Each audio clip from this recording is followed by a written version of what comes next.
कंस आलेला आहे, बाळाला घेतला, बुद्धीचा तरंग बदलला की आपल्याला आठवा मारणार आहे. म्हणजे पहिले मारून उपयोगीचं. आणि म्हणून कंसाने पुन्हा आपल्या बहिणीच्या ताब्यात ते बाळ दिलं. कंस मागे चालले तेव्हा ब्रह्मदेवाचा मानस पुत्र श्रीमन्नारायण नारायण श्रीमन्नारायण नारायण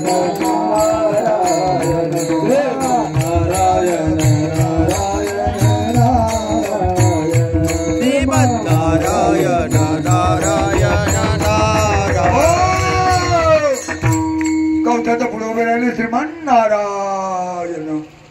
म्हटलं कुठे गेले होते राजे? म्हटलं गेलो होतो जेलमध्ये, परंतु आकाशवाणी 18 मुलाची आहे, तो माझा वैरी आहे. पहिली तर कन्या झाली माझ्या धाकाने, ती माझी वैरी नाही, मी तिला मारू शकत. संत कसे असतात, आपुल्या सारखे नाही काळ वेळा. संत अशा प्रकारचे आहेत. ते म्हणले नारदा, बाजूला जाऊन विचार केला, याने जर पाप केलं नाही, याच्याकडून हत्या करून घेतल्या नाही, हा 56 कोटी देवाचा बाप झाल्याशिवाय राहणार. त्यांनी सांगितलं, अरे तुला काही गणित कळतं का? शाळेत गेला होता का? तो म्हणे गेलो होतो. म्हणे कधी? शनिवारी दुपार रविवारी दिवसभर. भाषा कळली का? काय शनिवारी आणि रविवारी?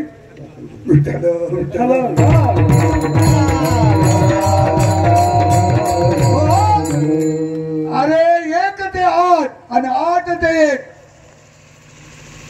कंसाला खरं वाटलं. कंस पुन्हा परावत केलेला आहे आणि त्या बाळाला धरलं, घरात फिरवलं आणि दंडाच्या शिळीवर आपटवलं. काय म्हणते देवकी? नका मारू माझ्या बाळाला,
पडते रे दादा. 1 मारले, 2 मारले, 3 मारलेत, 4 मारलेत रे दादा. काय अपराध मी तुमचा केलाय? माझ्या बाळाने काय अपराध केला दादा? दादा तुमच्या पाया पडते दादा, मला ओळखीत घ्या, मला पदरात घ्या, माझ्या बाळाला मारू नका.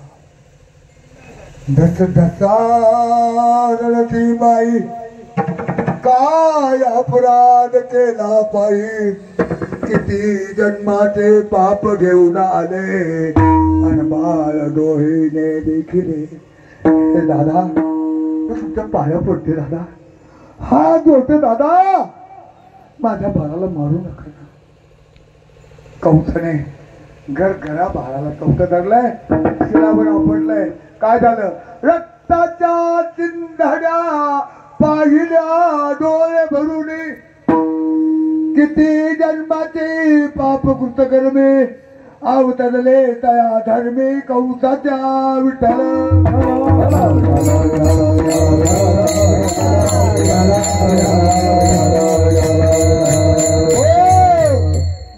59 झाल्या. किती? कोणकोणत्या? अशा वासना, ममता, योगिनी, विषयनी आणि दुःख. संताशिवाय ग्रंथाशिवाय कोणी याच्या हत्या करू शकत? मास्कंदाचे पोरं नाही मारले. कंस ब्राह्मण होता आणि 7वं काय झालं? योग माया दया तिच्या पाशी